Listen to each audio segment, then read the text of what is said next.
இன்னைக்கு ஃப்ரைடே, இன்னைக்கு கௌதமோட breakfast and lunch என்னன்னு பார்த்துடலாமா? காலையில் பிரேக்ஃபாஸ்ட்டுக்கு சுட சுட காஞ்சிபுரம் இட்லி தான் பண்ணியிருந்தேன். என்னோடய ஸ்டைலில் ரொம்பவே சூப்பராக வந்திருந்தது. கௌதம் ரொம்ப லைக் பண்ணி சாப்பிட்ருந்தான். ஸோ ரெசிபியும் ரொம்ப சிம்பிளான ரெசிபி தான். வேணும்னா கீழே கமெண்ட் பண்ணுங்கள், கண்டிப்பாக ஷேர் பண்ணுறேன்.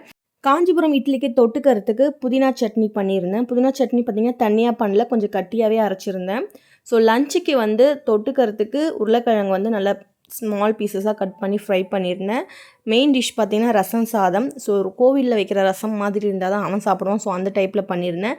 ஸ்நாக்ஸ் டைமுக்கு பார்த்திங்கன்னா சக்கரவள்ளி கிழங்கு கட்லெட்டாக பண்ணியிருந்தேன். ஸோ அதுக்கு சாஸ் கொடுத்துருந்தேன் தொட்டு சாப்பிட்றதுக்கு. கட்லெட் ரெசிபி ஃபஸ்ட் டைம் நான் இப்போ தான் ட்ரை பண்ணேன். ரொம்பவே சூப்பராக வந்தது. நான் ஷாலோ ஃப்ரை தான் பண்ணியிருந்தேன், டீப் ஃப்ரை பண்ணலை. டீப் ஃப்ரை பண்ணால் ஷாலோ ஃப்ரை பண்ணதை விடவே ரொம்ப சூப்பராக இருக்கும்னு நினைக்கிறேன். பட் அதை நான் ட்ரை பண்ணலை. ட்ரை பண்ணிவிட்டு எப்படி இருக்குன்றதை ஷேர் பண்ணுறேன்.